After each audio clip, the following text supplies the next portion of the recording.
Shalom y bienvenidos a Vía Haftaj Israel, una frase hebrea que significa amarás a Israel. Esperamos que se queden con nosotros, ya que nuestro maestro, el Dr. Baruch, nos compartirá una enseñanza expositiva de la Biblia. El Dr. Baruch es profesor titular del Instituto Zera Abraham, con sede en Israel. Aunque todos los cursos en el instituto se imparten en hebreo, el Dr. Baruch se complace en compartir esta enseñanza en inglés con doblaje al español. Para más información, visítenos en amarasaisrael.org o descargue nuestra aplicación móvil Mi Estudio Bíblico. Aquí está Baruch y la lección de hoy. Dios es verdaderamente un Dios compasivo, y tendremos un excelente ejemplo de eso en la lección de hoy, con el breve capítulo que vamos a estudiar. Así que dicho esto, toma tu Biblia y ve conmigo al Sefer Yahoshua, el libro de Josué, y estamos listos para el capítulo 20. Este capítulo 20 es un capítulo breve de solo 9 versículos, pero trata sobre un único tema que se conoce como las ciudades de refugio. ¿Y cuál es el propósito de estas ciudades de refugio? ¿Qué nos está enseñando Dios con respecto a estas ciudades? ¿Por qué existen? ¿Y quiénes son los residentes de estas ciudades en general? Para responder a estas pocas preguntas y tratar otra información referente a este asunto, toma tu Biblia y ve conmigo a ese capítulo del libro de Josué, el capítulo 20. Noten cómo comienza. Y habló el Señor a Yehoshua, a Josué, diciendo, verso 2, habla a los hijos de Israel, diciendo, designen para vosotros. Ahora, esta palabra para designar significa establecer, señalar, hacer que algo se haga realidad. Y noten que dice, para vosotros. El propósito de esta instrucción es que la comunidad funcione a la manera de Dios. Así que esto es para el bienestar de la sociedad. Noten lo que dice. Designen para vosotros ciudades de refugio, de las cuales yo os hablé por medio de Moisés. Literalmente, Beyad Moshe, de la mano de Moisés, hablando de la autoridad de Moisés. Esta no es la primera vez que se habla de este tema en la Biblia. Moisés enseñó esto a los hijos de Israel. ¿Dónde? Bueno, en el libro de Números, por ejemplo, Números capítulo 35, y también en el libro de Deuteronomio, capítulo 19. Son dos lugares muy significativos, Números capítulo 35 y Deuteronomio capítulo 19, donde Moisés dio instrucciones. Y una parte, no toda, pero una porción de las instrucciones de estos dos capítulos se encontrará en nuestro capítulo de hoy. Así que mira de nuevo el capítulo 20 del libro de Josué, continuando ahora con el verso 3. ¿Qué son estas ciudades de refugio? En hebreo, Are Miklat. Son lugares de protección. ¿Y por qué hay necesidad de protección? ¿Con qué propósito? ¿Cuál es el problema? Bueno, el verso 3 comienza a informarnos. Dice aquí, para que huya allí. ¿Quién huirá? El homicida. Esto demuestra que Dios es un Dios de justicia. Y esto es fundamental cuando miramos este asunto. Tenemos la palabra roseach, que es un homicida, pero aquí habla simplemente de quitar una vida, mas no sabemos exactamente por qué. La Biblia no dice en los mandamientos, no matarás. Esa es una mala traducción. Dice, no asesinarás, que es esta misma palabra aquí. Se refiere a quitar una vida de una manera inapropiada. A veces es lo apropiado, a veces es lo necesario. Es raro, no es algo que un individuo decida hacer por sí mismo. Pero a veces, debido a las circunstancias, uno tiene que actuar. Y tal vez eso implique quitar una vida con el fin de salvar otra. Los oficiales de policía en ocasiones hacen eso. Y también los militares lo hacen a veces. No por eso son asesinos. Aquí estamos tratando con una situación diferente. Veámosla desarrollarse mientras leemos el versículo 3. Para que huya allí el homicida. ¿Y qué significa homicida? El texto lo dice, Makei Nefesh, el que hiriere un alma. Esto significa haberle dado un golpe mortal a un individuo. Entonces, Roseach es un homicida, y en este contexto es alguien que ha quitado una vida, pero en este punto no se sabe si fue de manera justa o injusta, y por lo tanto huye a estas ciudades de refugio. Pero aquí, noten lo que dice. El que hiriere una vida, el que mate a alguien, y dice Bishgagá. Bishgagá significa sin intención. Seguimos leyendo y dice Bili Daat. Esto significa sin conocimiento. Lo que la Escritura está diciendo es lo siguiente. Él no tenía intención, no era su deseo. No quitó a propósito o con conocimiento esa vida. Pero eso no significa que sea absolutamente inocente. Eso aún está por determinarse. Esta es una de las razones, como veremos en un momento, para la designación de estas ciudades de refugio, que alguien haya muerto y deba hacerse una investigación. Ahora, hay otra parte muy importante de este verso. Mira, al final del versículo 3. Para que os sean para vosotros ciudades, refugio, ciudades de refugio, una protección contra el Redentor de la sangre. ¿De qué está hablando aquí? Bueno, cuando alguien es asesinado, decimos que se derramó sangre. Y esa sangre necesita tomarse en cuenta. La palabra aquí para el Redentor de la sangre implica que esa sangre debe ser vengada. Tiene que ser tratada adecuadamente porque hubo un desorden y las cosas no están bien. Así que hay alguien llamado el Goel, el Redentor o vengador de la sangre. ¿Y qué querrá hacer este vengador? Él va a querer expiar esa muerte, matando al Roseach, matando al homicida. Pero vemos aquí que este que lo ha hecho Bishgagá, sin intención, sin conocimiento, no quería hacerlo. Ese no era su propósito. Tendrá la opción de huir a estas ciudades de refugio, estas Are Miklat. Noten lo que dice el verso 4. Y el que huyere a una de aquellas ciudades. Bien, no es por casualidad, pero vamos a ver que hay 6 ciudades, 3 en el lado occidental del río Jordán y 3 en la porción oriental del río Jordán, donde residen las tribus de Rubén, la tribu de Gad y la media tribu de Manasés. Así que en total son 6, y les he compartido que el 6 en la Biblia es el número de la gracia.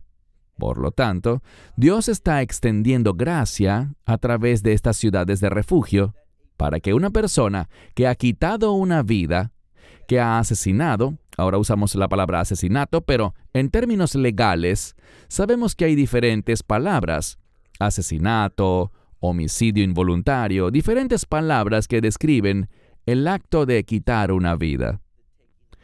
En hebreo, tenemos un término muy genérico, Roseach, alguien que quita una vida. Y esa persona que fue asesinada no debió morir. No hubo una causa justa para ello. Pero el que le quitó la vida tampoco tenía intención de hacerlo. No tenía conocimiento, no era su propósito hacerlo. ¿Qué puedes hacer entonces? Versículo 4. Y el que huyere a una de aquellas ciudades, se presentará a las puertas de la ciudad. Les he compartido muchas veces que las puertas de una ciudad es el lugar para el juicio. Así que este individuo cree que no es un asesino en el sentido de que no lo mató con intención, fue un accidente. Pero un accidente en el que ciertamente tiene cierto grado de responsabilidad. Sabemos hoy en día que a veces la gente, por accidente, provoca que alguien muera. Puede ser un ser querido. Conozco incluso personas, como por ejemplo un padre que obviamente amaba mucho a su hija. Ella era una niña muy pequeña. Pero ocurrió una tragedia. Él estaba dando marcha atrás y le pasó por encima con su auto a su hijita de apenas 3 años. Por supuesto que fue un accidente.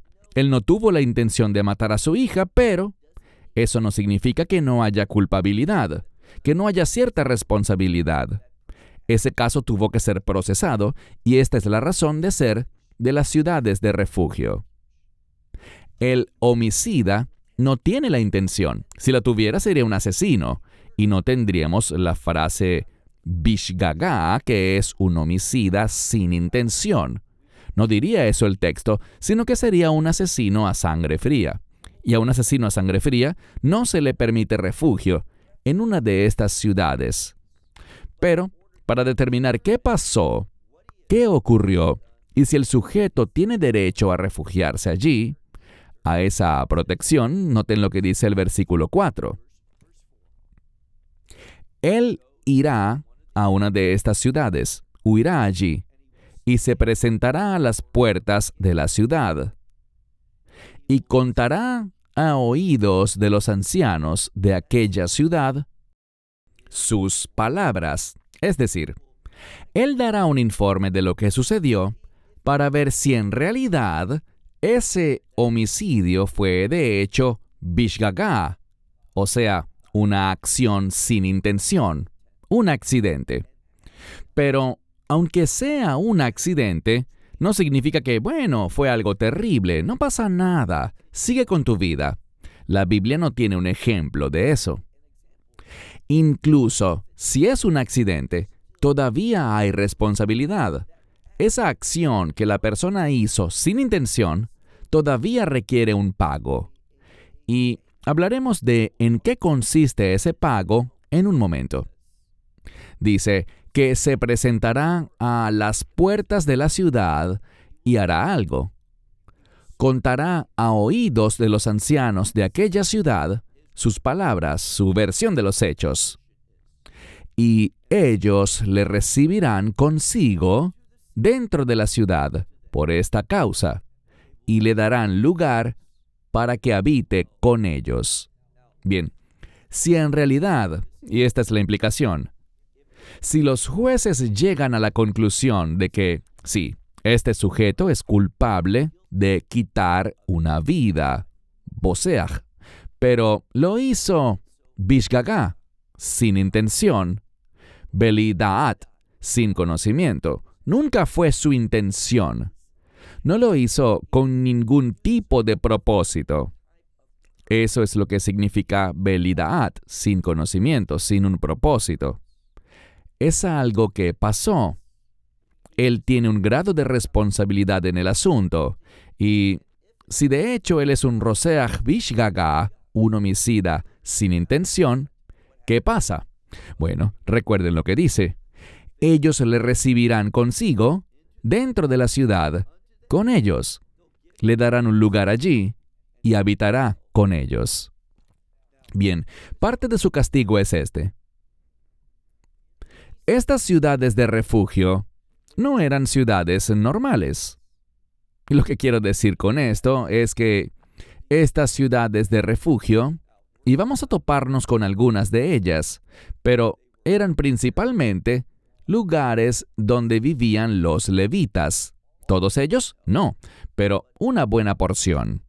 Entonces, estos homicidas eran admitidos en un vecindario donde la vida era muy diferente.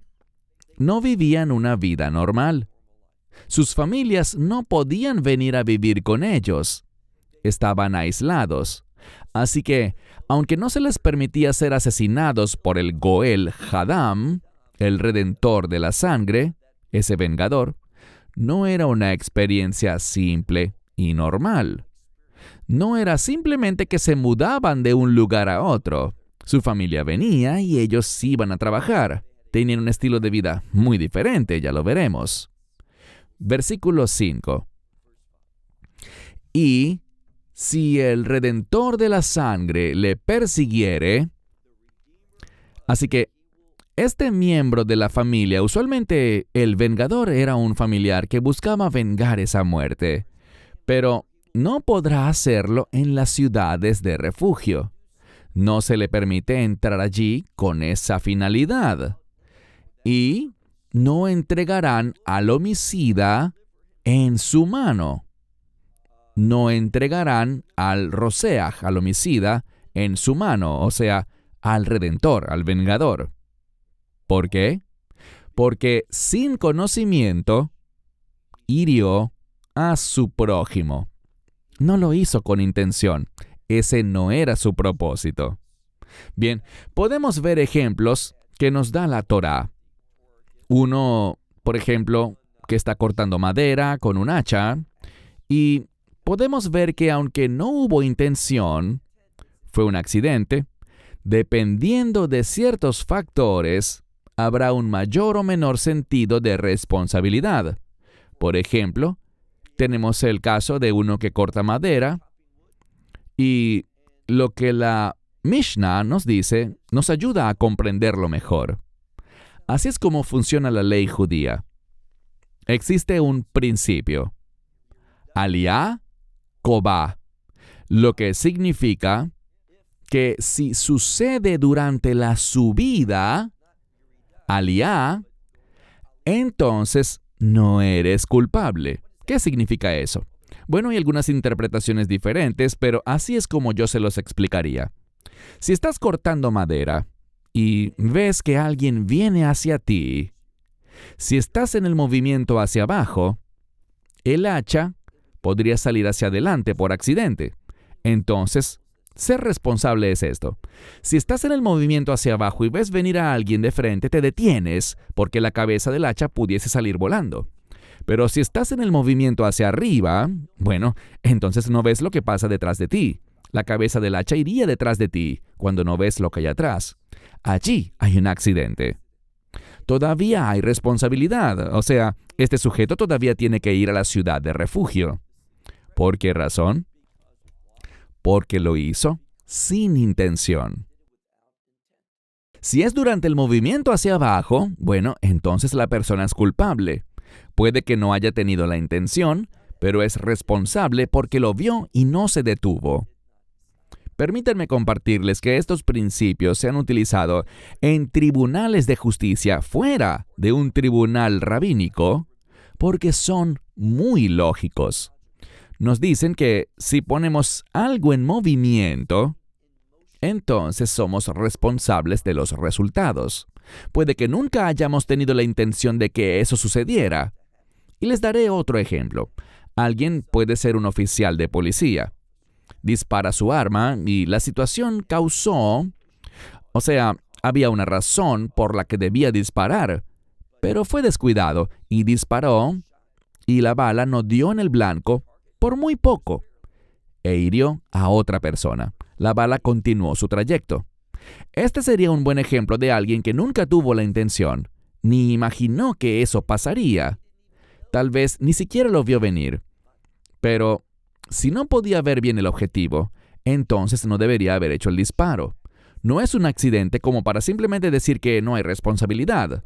Si pones algo en movimiento, eres responsable de las consecuencias de ese movimiento.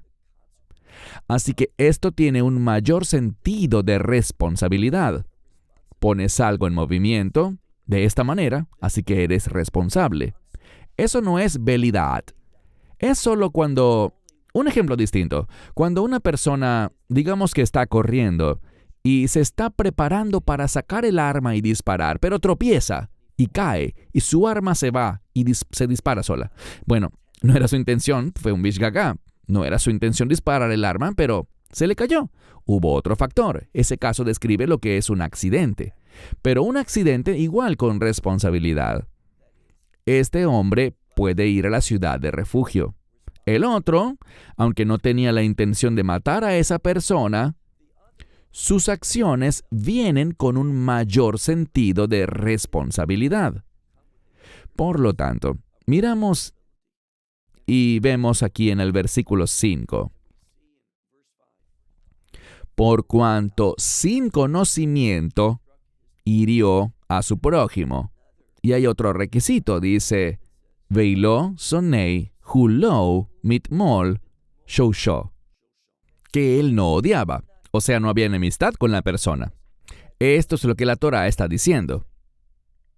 Si hay dos personas y hay odio, hay animosidad entre ellas, enemistad, y ocurre una fatalidad, bueno, ese beneficio de la duda no se le concede a esa persona.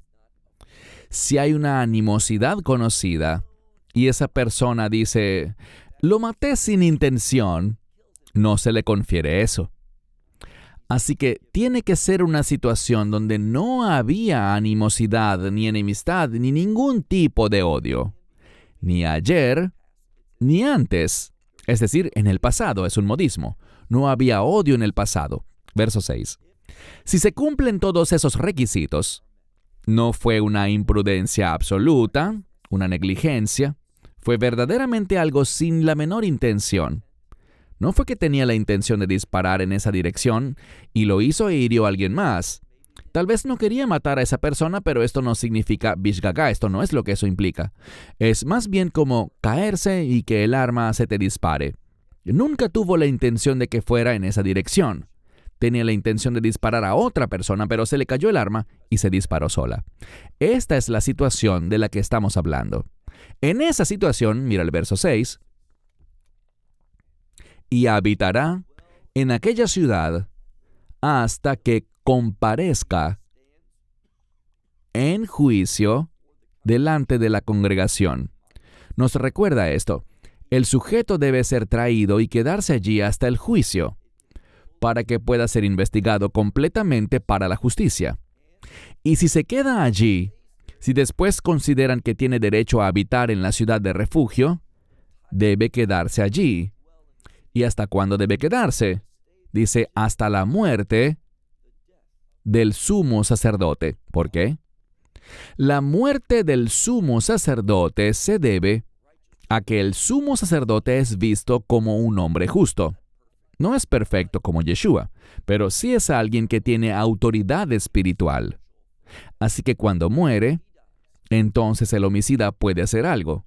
Dice que el sumo sacerdote que hubiere en aquel tiempo, cuando sucedió el homicidio, cuando el sumo sacerdote muera, entonces el homicida podrá regresar a su ciudad y a su familia.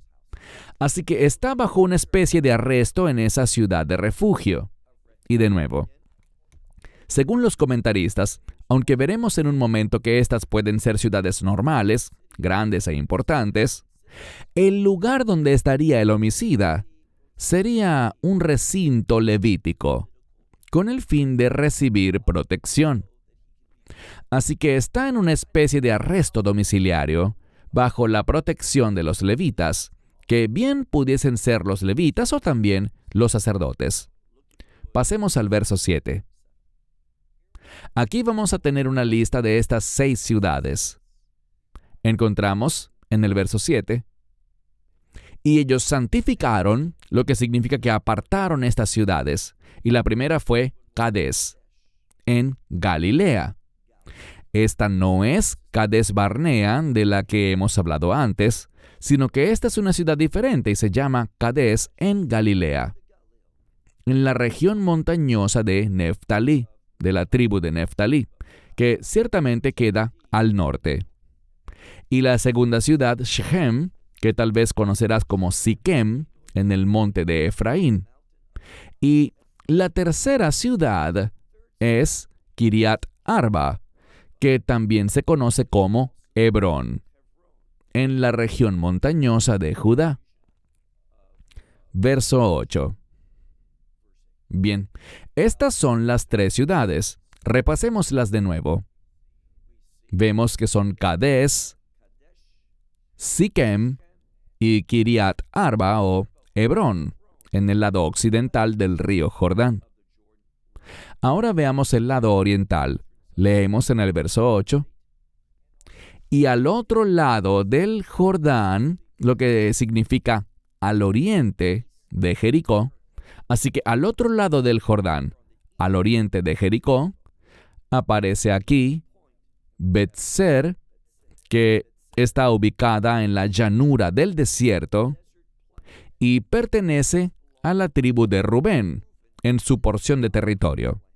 Y también Ramot, que queda en Galaad y le pertenece a la tribu de Gad. Y la tercera que se ubica en el oriente, la sexta en total, es Golán, en Basán. Basán está en los altos del Golán, entonces es Golán dentro de la tribu de Manasés. Pasemos al verso 9 para concluir el capítulo. Estas son las ciudades señaladas, asignadas, o como quieras traducirlo. Estas son las ciudades designadas para todos los hijos de Israel. Y noten que no dice solo para los hijos de Israel, sino también para el Ger. Estos son los residentes no judíos.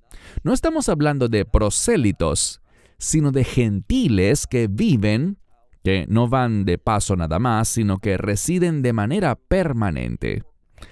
Estas reglas gobiernan también a estas personas que habitan en la tierra de Israel.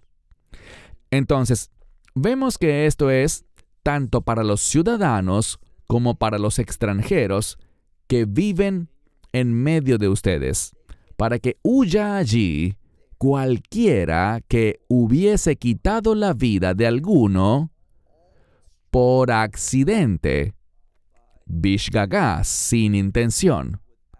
Bien, entendamos de nuevo que un accidente no es solamente un accidente fortuito nada más. Existe un grado de responsabilidad y culpabilidad en la persona que lo causó.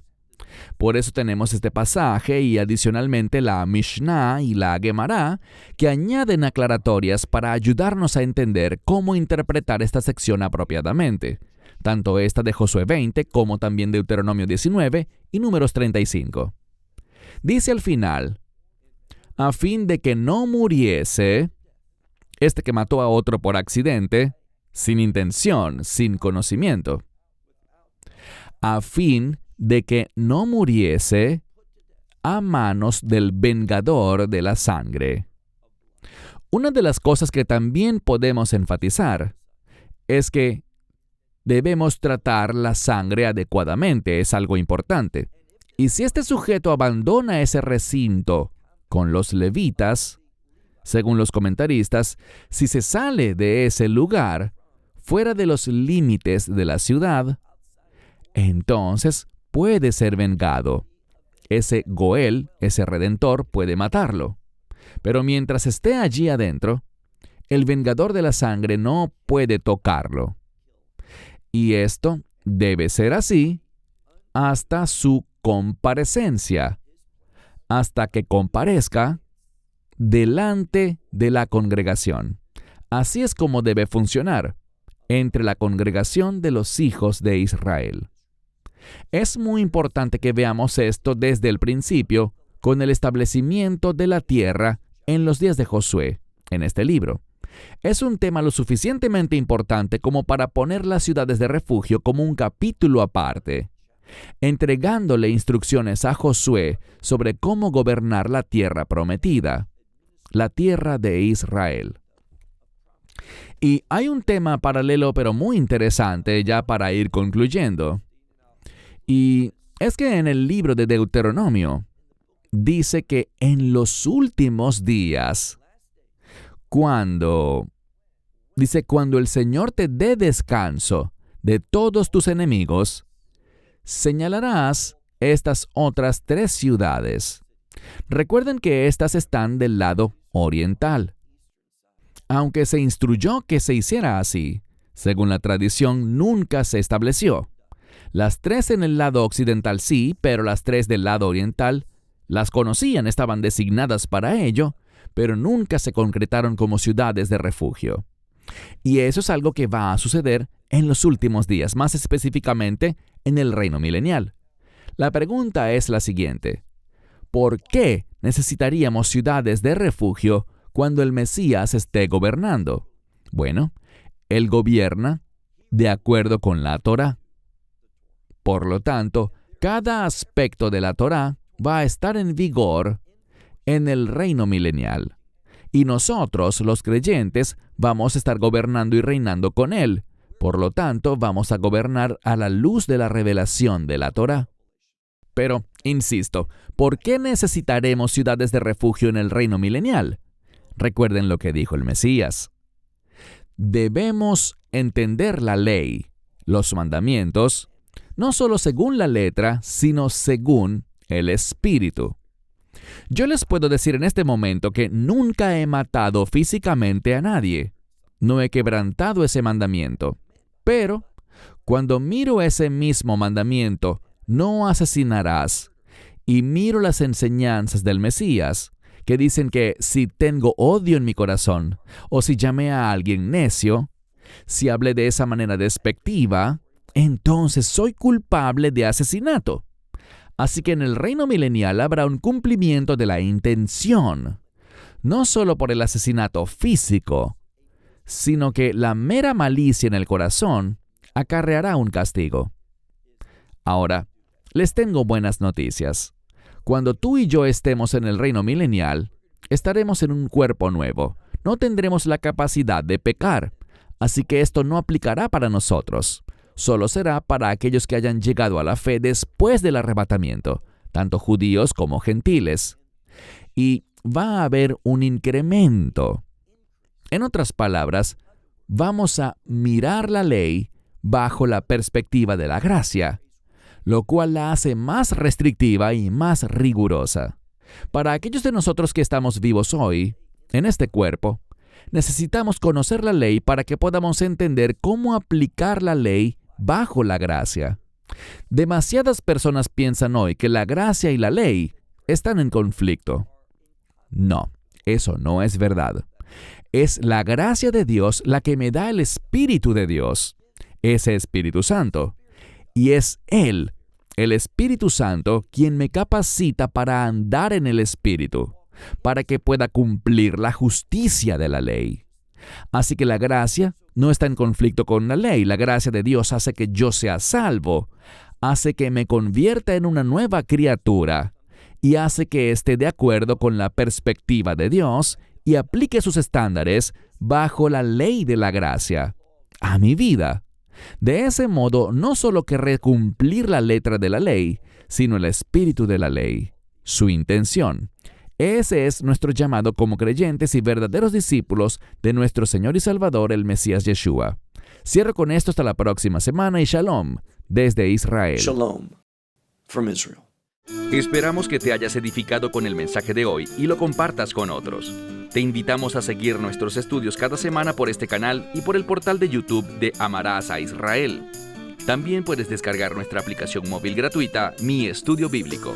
Finalmente, para obtener más información sobre nosotros, visita nuestra web amarasaisrael.org, donde encontrarás otras conferencias de Baruch en audio, video y texto. Hasta el próximo programa. Que el Señor te bendiga en Yeshua HaMashiach, Jesús el Mesías, mientras caminas con Él.